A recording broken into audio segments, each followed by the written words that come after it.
is something truly magical about Christmas. A feeling that can't be replicated no matter where you are or how busy life gets. For Filipinos, Christmas is not just a holiday. It is a time for togetherness, for salo-salo with loved ones, exchanging gifts, smiles, and talents, and most importantly, the feeling of being home.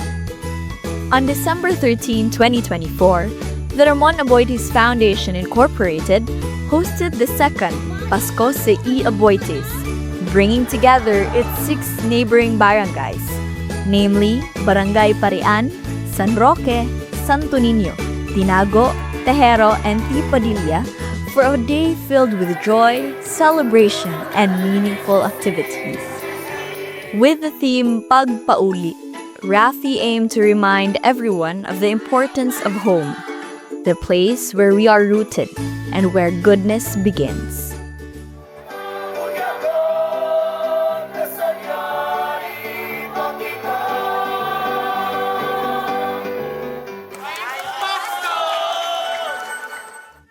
The morning activities were dedicated to the children, who enjoyed gifts, a free Casa Gordo Museum and the Cabilin Center tour, games, and a special bubble show.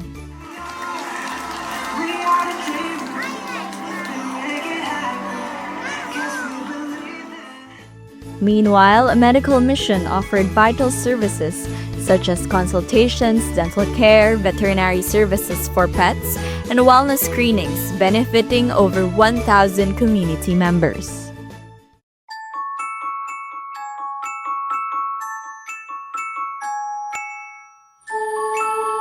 As dusk fell, the community gathered once again for the main program. What better way to celebrate as one community by bonding during the salo-salo where food, laughter, and stories flowed freely. The celebration kicked off with a heartwarming ceremonial Christmas tree lighting. The tree was adorned with crates symbolizing various aspects of a Filipino Christmas. At the base, a Filipino living room scene was revealed, symbolizing the essence of coming home to family. As the lights ascended, they unveiled festive foods, decoration, and finally the image of baby Jesus and the symbolic star representing the heart of Filipino Christmas. In the spirit of Christmas, Ballet Philippines shared the gift of the arts with a 3-day ballet workshop for the children of the neighboring barangays. Start tayo sa ulo, bababa. Stay, and try to reach the floor, please. The children then showcased their newfound skills in a recital, wowing the audience with their grace and passion for dance.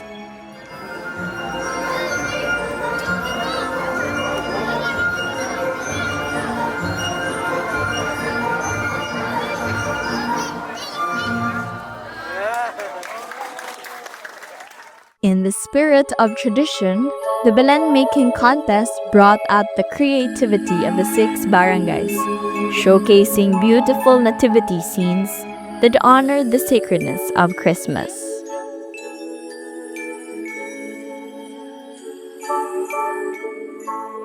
The highlight of the evening was the much-awaited Dagon contest, where each barangay showcased their singing talents through the beautiful tradition of caroling. And the winner is Barangay Tejero.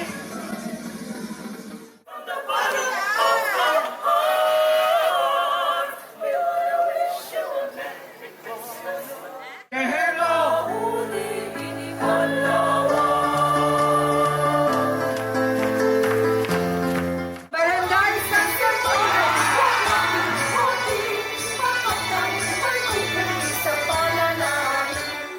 RAFI also celebrated local photographers through the Shots of Hope competition, recognizing powerful images that reflect the Foundation's mission.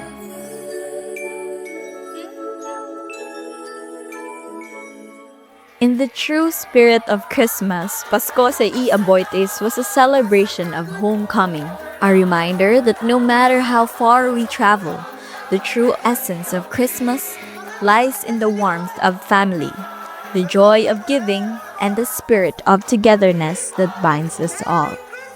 It was a beautiful day that brought the community closer, reaffirming the importance of home, love, and shared traditions.